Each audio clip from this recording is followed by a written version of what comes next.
Hello and welcome to the science class. My name is Teacher John. I'm going to take you through Science Primary 5, Term 1. Today we are going to look at parasites. In our previous lesson we looked at diseases that affect poultry, and we said we have diseases like Gamboro, Newcastle disease, we have pneumonia, coccidiosis, and so on. So in today's lesson, we're going to look at parasites. Parasites are living organisms that depend on other living organisms for food and shelter. Parasites are living organisms that depend on other living organisms for food and shelter. We have two types of parasites. One, we have external parasites. External parasites, also known as ectoparasites. Then we have internal parasites, also known as endoparasites. So endoparasites are internal parasites, ectoparasites are external parasites. Those are the two types of parasites. What are external parasites? These are parasites that live on the body of a host. External parasites are parasites that live on the body of a host. When we say they live on the body, it means they live outside the body of a host. And a host is an organism where parasites get food from.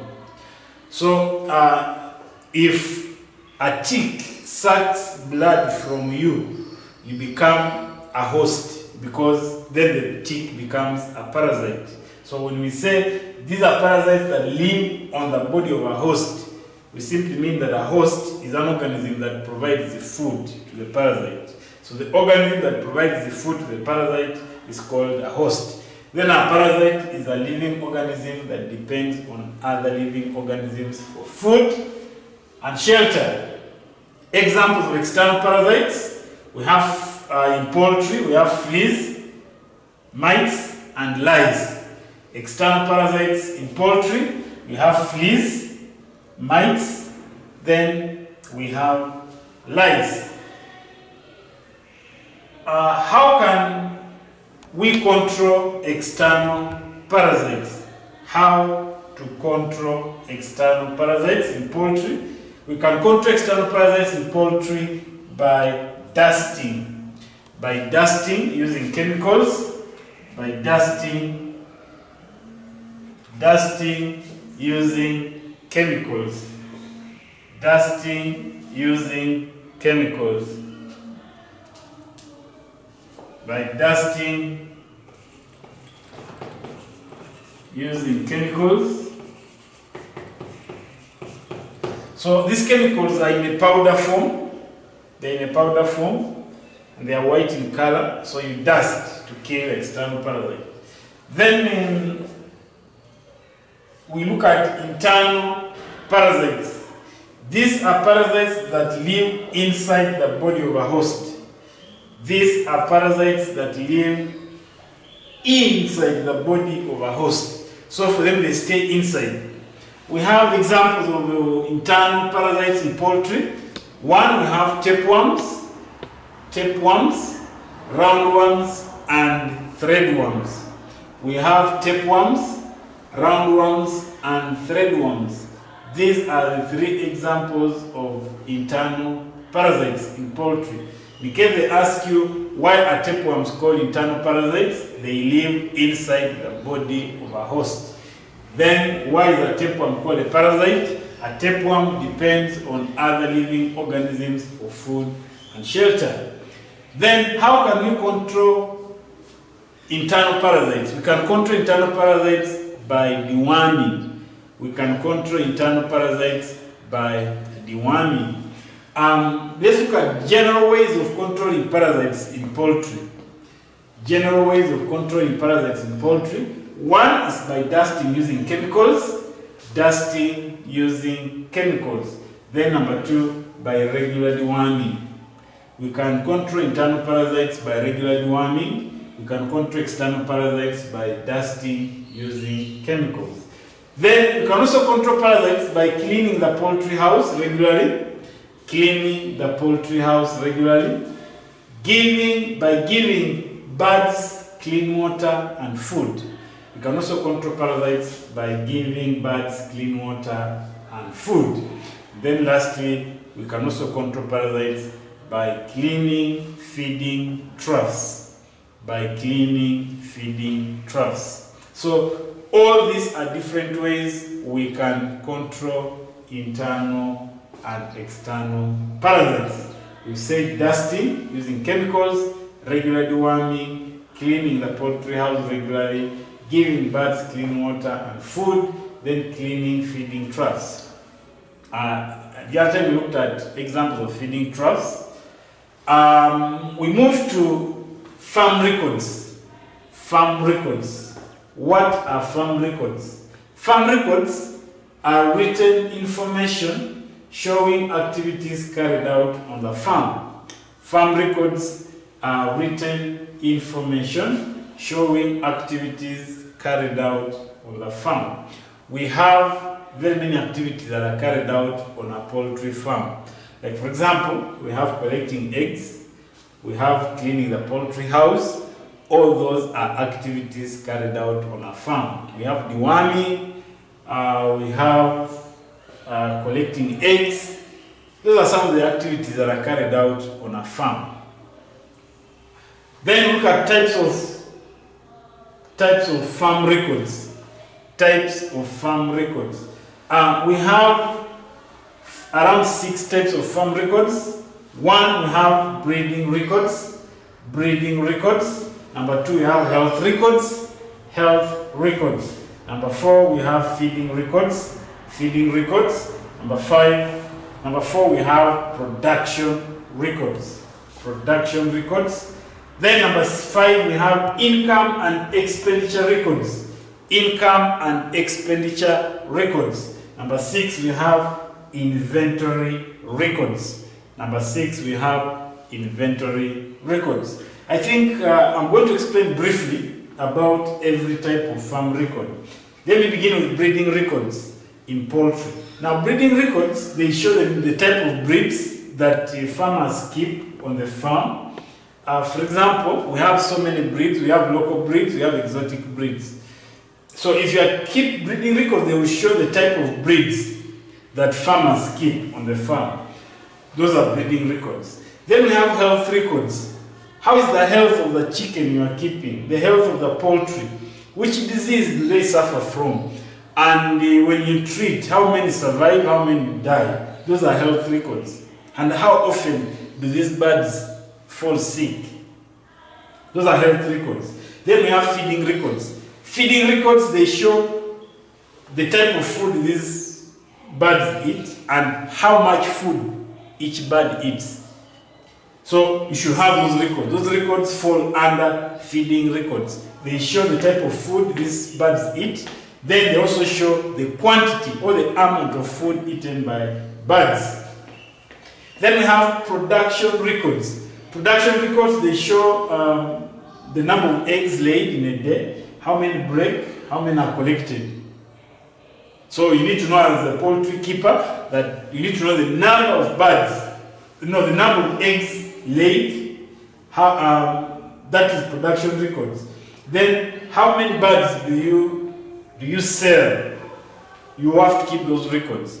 If you are to sell meat or chicken, how many do you sell? That one shows all those records fall under breeding production records. Then next you look at income and expenditure records.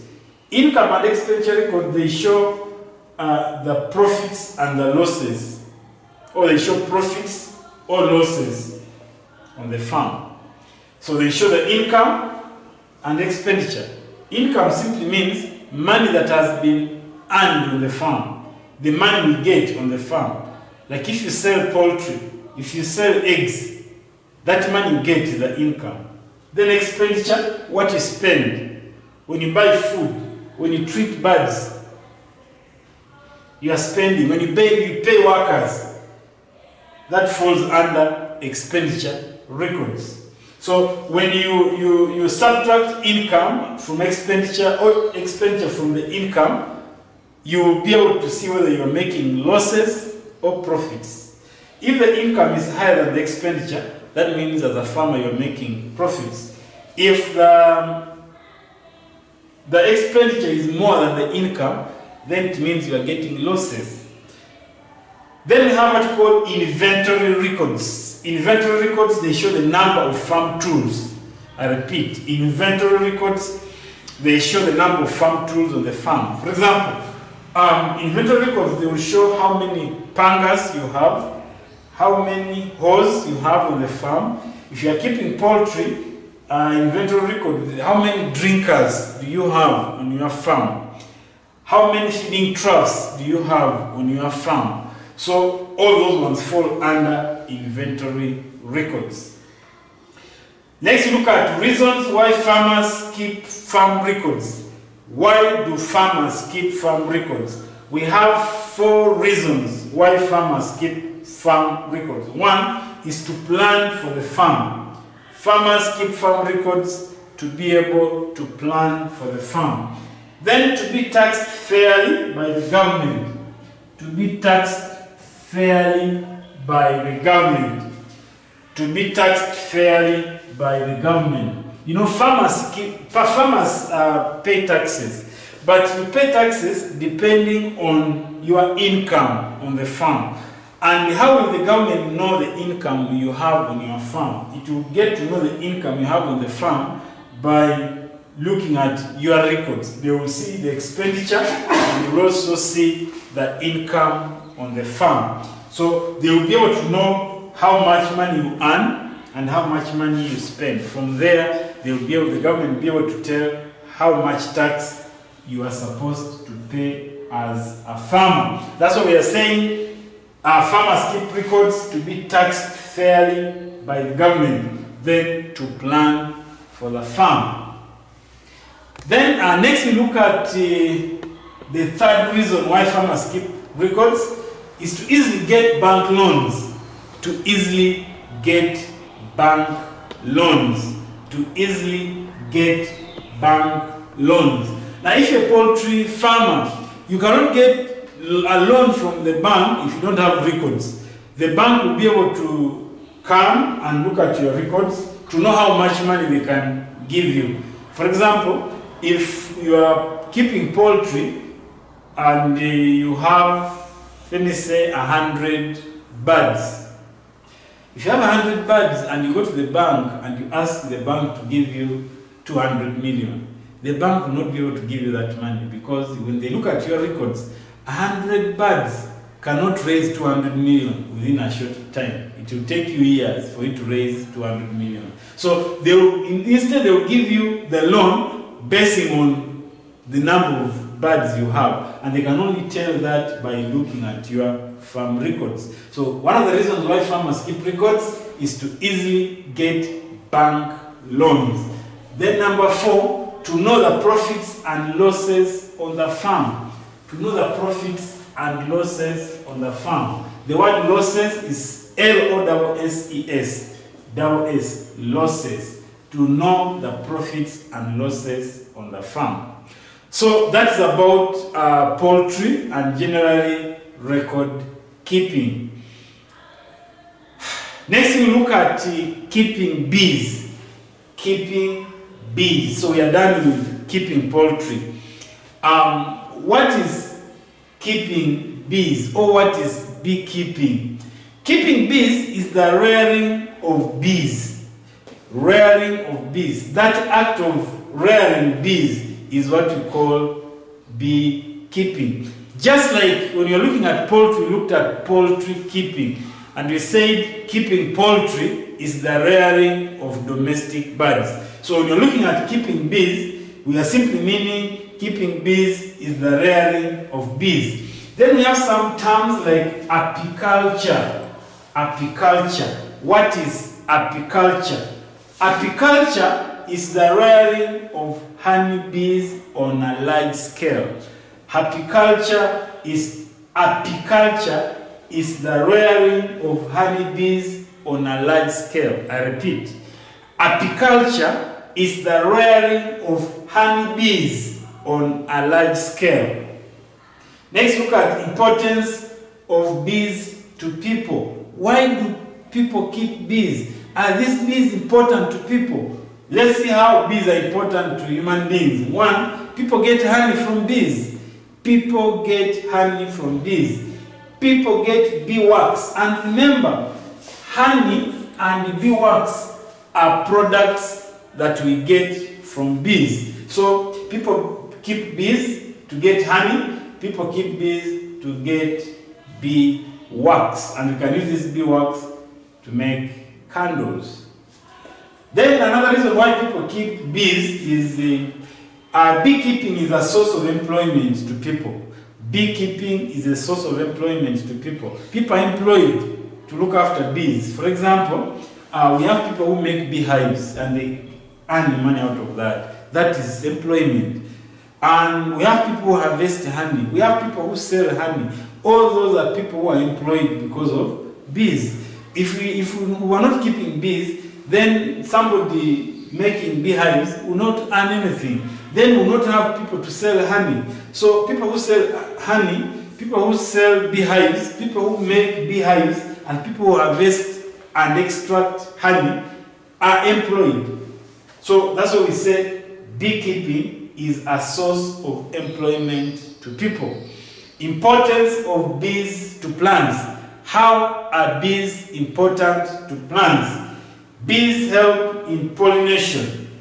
Bees help in pollination. That's how bees are important to plants. A question.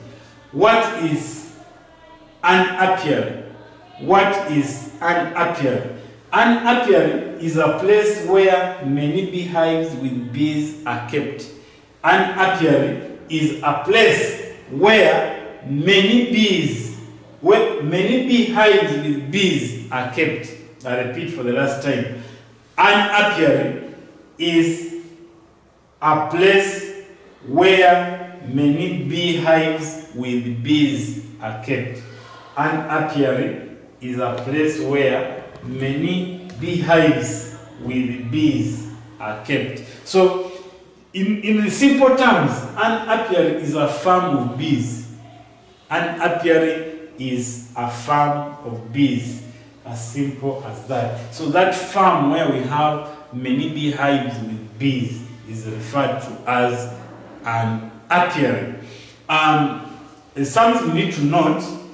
Bees carry out a complete life cycle or a complete metamorphosis. They can ask you, what type of metamorphosis do bees undergo? Bees undergo a complete life cycle. Undergoing a complete life cycle simply means that when they carry out 4 stages of development. The queen bee lays the eggs, then those eggs will develop into larvae, which we call the grub. The grub is the larva stage of a bee. Then that grub will develop into pupa, then the pupa will develop into an adult bee. And that's why we are saying bees carry out a complete life cycle. They carry out 4 stages of development. The queen bee lays the eggs. Those eggs will develop into a grub. Then the grub will develop into pupa. Then the pupa will develop into an adult. Something else to note is that the larva stage of a bee is called grub or brood. The larva stage of a bee is called grub or brood. Alright, so we've looked at how bees are important to people, how bees are important to plants, and we have also looked at the life cycle of a bee. Next, we look at types of bees. We have 3 types of bees. One is worker bees, queen bees, and drone bees. We have worker bees, queen bees, and lastly, we have what we call drone bees. Let's begin with queen bees. There are some facts you need to know about a queen bee. A queen bee lays eggs.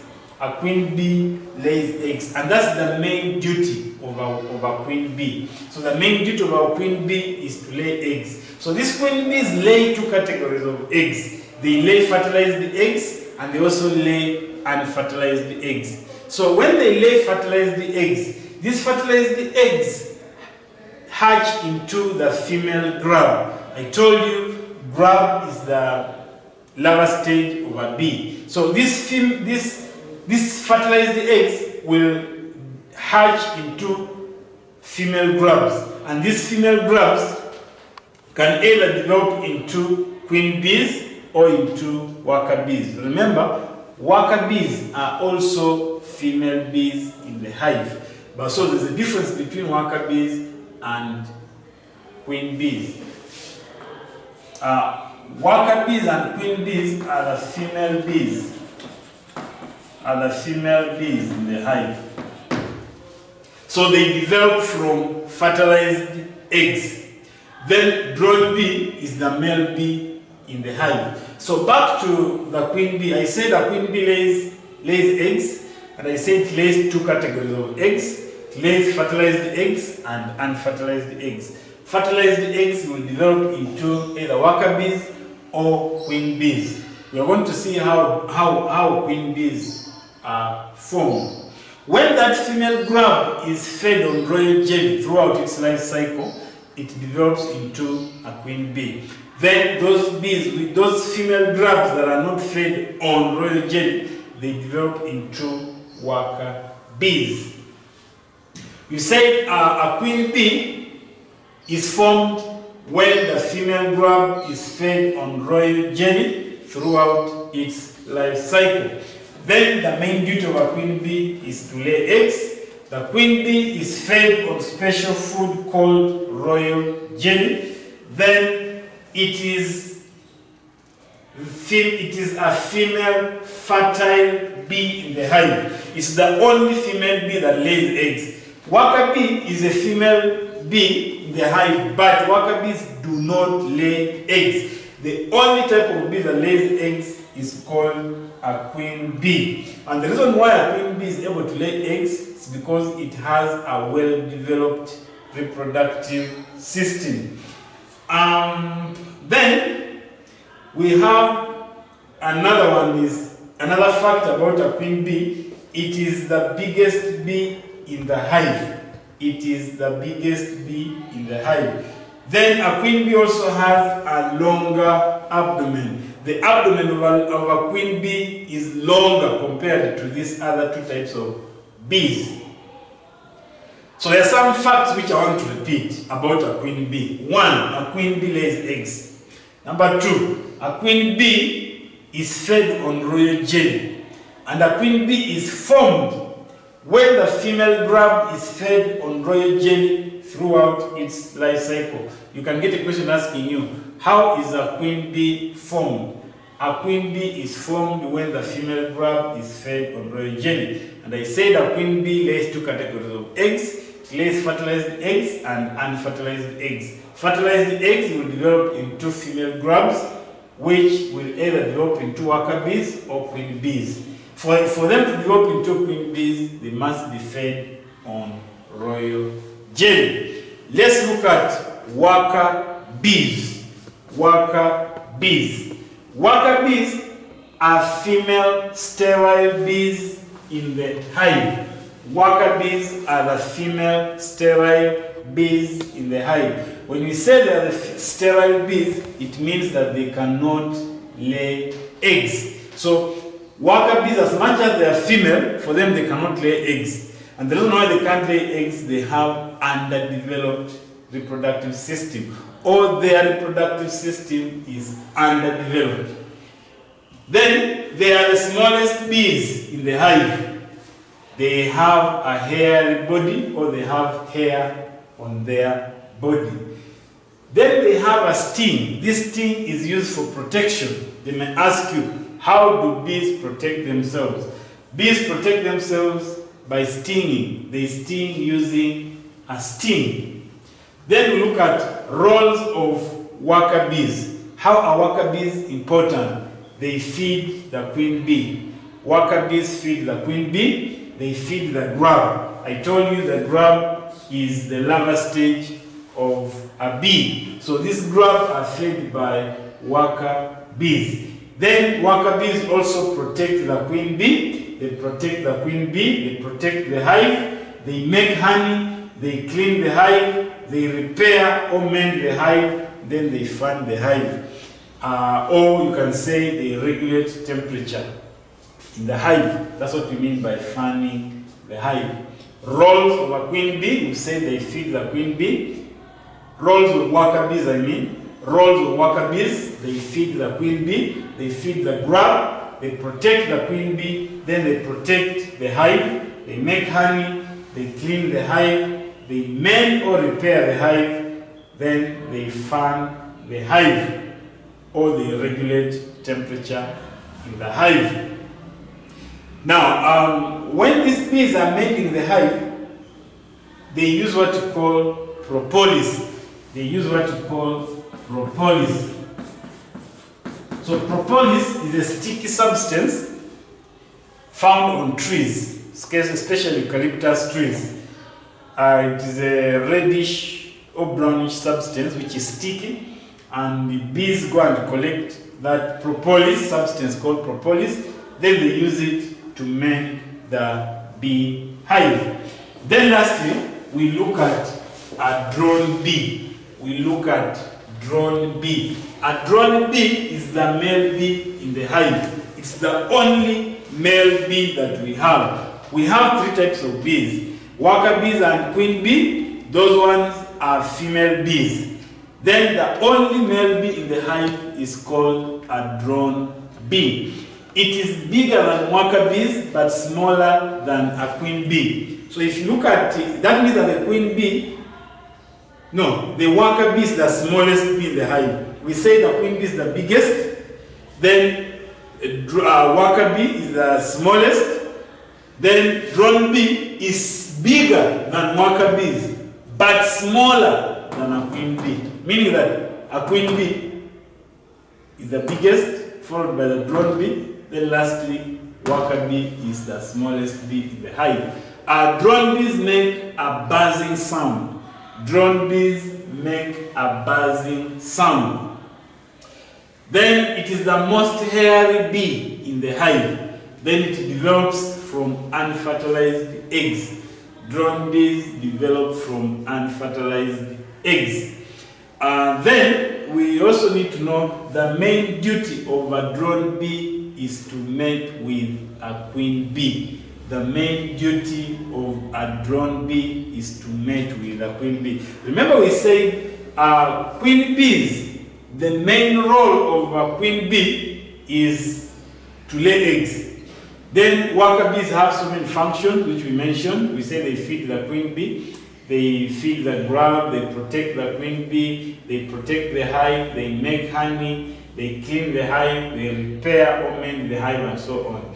But a drone bee has only one duty, which is to mate with the queen bee. Then there are few questions that I want to give you here. For example, they can ask you, why do worker bees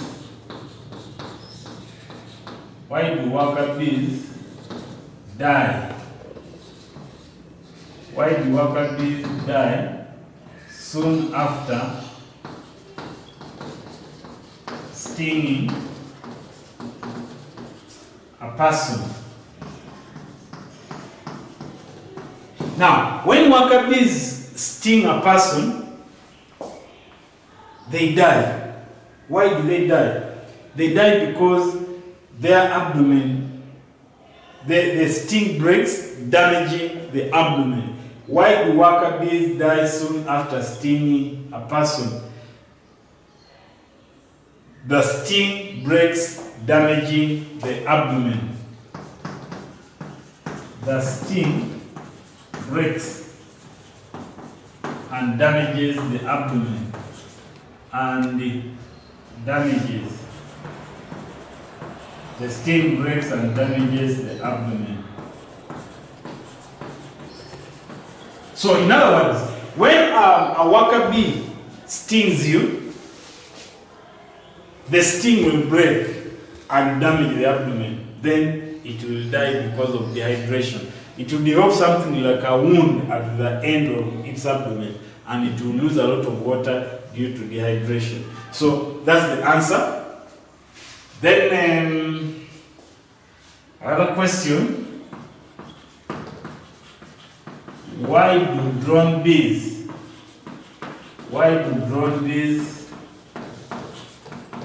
die after mating the queen bee?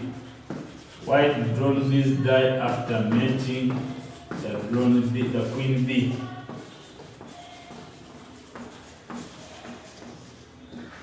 So in other words, why do drone bees die soon after mating the queen bee? When drone bees mate the queen bee, they also die. Reason: their male reproductive organ breaks and damages the abdomen. Their reproductive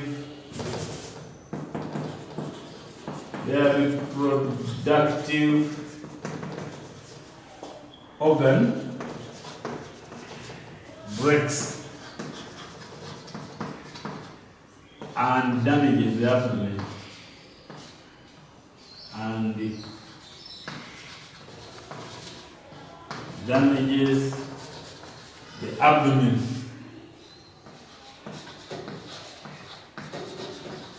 So it will also die. So when the reproductive organ breaks, the abdomen is damaged and it dies due to dehydration. So those are some of the questions you need to answer. Then the last question you need to know is why are worker bees called sterile bees?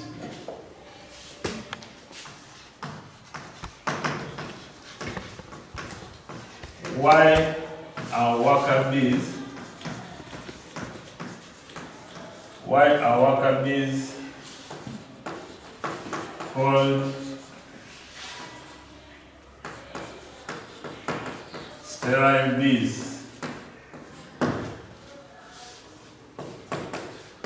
Answer: their reproductive organ, their reproductive system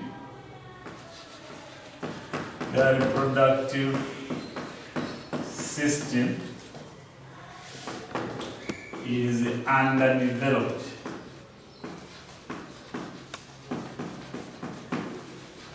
Their reproductive system is underdeveloped. Why are worker bees called sterile bees? Their reproductive system is underdeveloped. So meaning that the reproductive system of a worker bee is underdeveloped. That's why it cannot lay eggs as much as it is female. And that's why the question is, why are worker bees called sterile bees? Other question: why are worker bees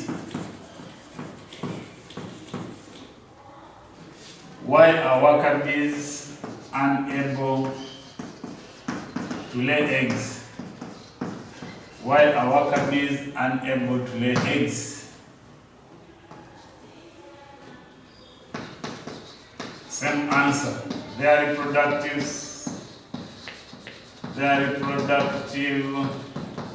system is underdeveloped. Their reproductive system is underdeveloped. As simple as that. So that is the end of our lesson. Thank you so much for listening to me, and God bless you.